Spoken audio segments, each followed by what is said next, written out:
Salam sejahtera Malaysia, denyut nadi suara rakyat bergema di channel ini. Terima kasih kerana bersama-sama dalam channel ini untuk mendapatkan berita-berita dan ulasan-ulasan terbaik untuk seluruh rakyat Malaysia. Bagi anda yang pertama kali bersama-sama dalam channel ini, sila tekan butang subscribe, like dan share. Malaysia kita punya, cintai Malaysiaku, kita jaga kita. Sekali lagi, bagi anda yang pertama kali, sila tekan butang subscribe, like dan share. Kita mulakan berita menarik hari ini.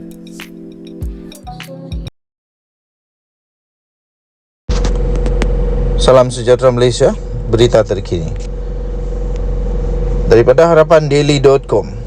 Sanusi hang memang berdosa pasal 9 bulan gaji tertunggak. UMNO Sungai Petani menempelak seorang ahli Parlimen PAS yang mendakwa kerajaan negeri Kedah terpaksa mencuci dosa kerajaan lama sehingga perlu menanggung masalah anak syarikat Menteri Besar Incorporated iaitu Kedah Agro Holdings. Ketuanya Datuk Shahahim Muhammad Yusof berkata yang berdosa sebenarnya adalah Menteri Besar Kedah Datuk Seri Muhammad Sanusi Makno kerana gagal melunaskan gaji kaki tangannya selama 9 bulan. Beliau turut membandingkan dengan 3 pentadbiran Menteri Besar terdahulu yang tidak pernah culas membayar gaji pekerjanya. Katanya baru-baru ini ada satu ahli berhormat dari ahli Parlimen PAS. Dia sebut Kedah Agro Holding ini dosa orang-orang lama yang terpaksa dicuci oleh kerajaan negeri. Katanya daripada arwah Syed Razak Syed Zain, arwah Ustaz Azizan Abdul Razak, Datuk Seri Ahmad Bahsyah Mad Hanifah, Datuk Seri Mukris Mahathir, semua berusaha bantu bayar gaji, cari jalan. Bila mai dekat Sanusi, dia tak bayar gaji 9 bulan. Siapa yang berdosa? Menteri Besar lepas semua bayar, katanya. Namanya, sepanjang saya tahulah, orang-orang lama yang jadi Menteri Besar bertanggungjawab cari jalan usaha bayar gaji, katanya. Sebelum ini, ahli Parlimen Alor-Setar yang juga Ketua Pemuda PAS, Afnan Hamimi Taib Azamuddin mendakwa masalah Kedah Agro Holdings kini terpaksa ditanggung kerajaan negeri Kedah sedangkan ia berlaku di bawah pentadbiran kerajaan lain. Sanusi pula pada semalam mengibaratkan anak syarikat MBI itu umpama lintah apabila tidak mampu menjana pendapatan sendiri.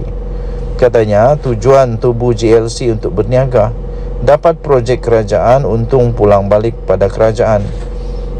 Kalau ada 30 orang kerja dalam itu makan ke darah, sumbang tak pernah, tapi kikis lagi, itu bukan GLC, itu lintah. Saya tak mahu bela lintah, katanya.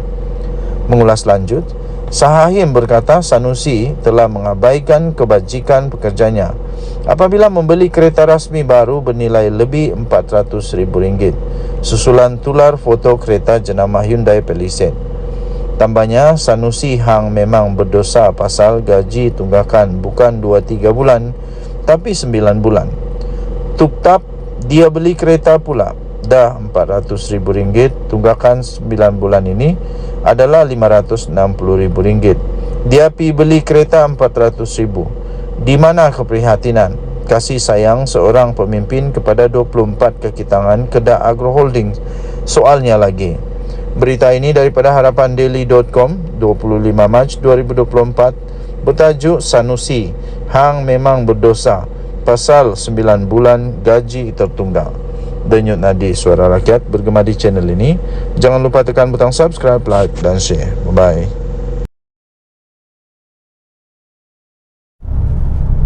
Salam sejahtera Malaysia. Tidak ada harapan lagi untuk siapa-siapa orang yang cuba untuk bermimpi di siang hari untuk menjadi Perdana Menteri. Lagi pula, parti-parti yang lain, kalau kita tanya siapa calon Perdana Menteri, mungkin ada yang perlu mau dicalon, tapi adakah persetujuan daripada parti lain? Contohnya, waktu Perikatan Nasional kata Samsuri boleh jadi calon Perdana Menteri, betul-betul Muhyiddin setujukah? Betul-betul Hamzah Zainuddin setujukah benda tu? Betul-betulkah akar umbi pemimpin-pemimpin daripada Perikatan daripada Bersatu setujukah dia jadi Perdana Menteri? Lepas itu rakyat Malaysia pun ditanya juga, betulkah rakyat Malaysia mahu Samsuri daripada PAS menjadi Perdana Menteri Malaysia? Jadi kalau Muhyiddin pula jadi Perdana Menteri atau Hamzah Zainuddin, PAS maukah? PAS maukah mereka jadi Perdana Menteri? Jadi itulah dia punya apa itu, bukan konflik, itulah dia punya persoalan. Tapi dengan terbaru ini, Saifuddin memberikan satu pengumuman yang paling pastinya menakutkan, pastinya tak disukai, dibenci, dan ini bukan satu yang ditunggu oleh ahli parlimen pembangkang. Saifuddin mengakui bahawa mereka mahu supaya Anwar Ibrahim terus menjadi Perdana Menteri, berkhidmat sebagai Perdana Menteri untuk tempoh 1 penggal lagi. Jadi maksudnya 2 penggal Perdana Menteri kita boleh jadi PM. Jadi dah tak ada harapan lagi dah. Saya fikir Mahathir tak akan habis tengok Anwar Ibrahim jadi Perdana Menteri untuk 2 tempoh. Sebab sekarang Mahathir sudah semakin tua. Tapi kalau dia habis pun tak apa, tak kisah. Dia boleh hidup sampai 120 tahun pun okey, syukur puji Tuhan. Kalau dia boleh hidup sampai 120 tahun. Tapi untuk Mahathir jadi Perdana Menteri sekali lagi itu hampir mustahil. Dinyatakan lagi pula ini, we want Anwar to serve second term as Perdana Menteri, Prime Minister. Kata siapa? Kata Saifuddin. PKR General Secretary Saifuddin Nasution Ismail is hopeful.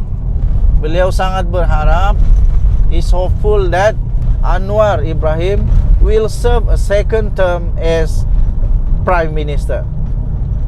Jadi dia kata now he is in his first term. InsyaAllah now there is clarity to enter a second term. That is our dream, he said in an episode of Keluar Sekejap podcast that aired yesterday. Jadi beliau betul-betul memberikan satu kepercayaan. Beliau benar-benar percaya, mahu, berharap supaya Perdana Menteri Datuk Seri Anwar Ibrahim jadi Perdana Menteri untuk term yang kedua. Sekarang pula Pakatan Harapan semakin kuat dan dinyatakan dalam beberapa ucapan beberapa ahli ahli-ahli politik Malaysia yang menyatakan bahawa Perikatan Nasional tidak boleh terus berharap kepada gelombang hijau, gelombang rakyat, serana itu boleh pudar. Tapi ada satu gelombang yang tidak pernah pudar tau, gelombang Datuk Seri Anwar Ibrahim mau jadi Perdana Menteri. Itu tidak pernah pudar selama 24 tahun. Jadi sekarang gelombang rakyat, gelombang hijau, tidak pasti apa sudah jadi. Tidak pasti apa sudah jadi, tapi yang pasti sudah jadi, Bersatu semakin tertekan, terdesak. Banyak pemimpin dia yang sudah didakwa di mahkamah, salah guna kuasa, macam-macam lagi, menantulah, ketua bahagian lah, ada menantu sampai melarikan diri, tak mau balik Malaysia. Jadi layakkah lagi untuk beliau menjadi Perdana Menteri? Jadi yang pasti mereka semakin juga terdesak sekarang ini. Dengan ditambah lagi Kebawah Duli Yang Maha Mulia Seri Paduka Baginda Yang di-Pertuan Agong Sultan Ibrahim yang sudah naik takhta, yang benar-benar berhati rakyat, yang benar-benar ingin melihat negara Malaysia maju semula sebagai satu negara yang berpadu, yang ada perpaduan, sehingga baginda mengatakan bahawa sebenarnya hadiah terbaik yang baginda terima bukanlah hadiah-hadiah bunga kah, buah-buahan kah, atau apa jenis hadiah pun yang diberikan, tetapi hadiah yang paling mahal bagi baginda, yang paling berharga bagi baginda yang di-Pertuan Agong adalah perpaduan negara Malaysia. Pada hemat saya, pada pendapat saya, ini baginda mau tunjukkan bahawa kerajaan perpaduan ini adalah kerajaan yang patut dipertahankan, patut untuk diteruskan. Baginda sampai memberikan satu contoh yang saya sangat setuju, kerana saya kenal ramai rakan saya daripada Johor, di mana bangsa Johor, orang-orang Johor, negeri Johor mengamalkan konsep bangsa Johor supaya mereka boleh hidup harmoni, mereka hidup dalam keadaan yang maju bersama, dan ternyata itu betul-betul berhasil di Johor. Jadi tuan-tuan dan puan yang dihormati sekalian, nampaknya bukan tiada harapan sangat 120% lah, tapi mungkin 99.9%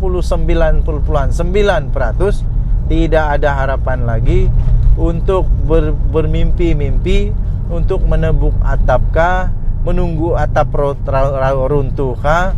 Seperti kata Hadi Awang di dalam TikTok yang viral, dia kata, jangan salahkan kami kalau ada kerajaan tumbang, kerana kami bukan tebuk atap, tetapi atap itu yang tumbang sendiri.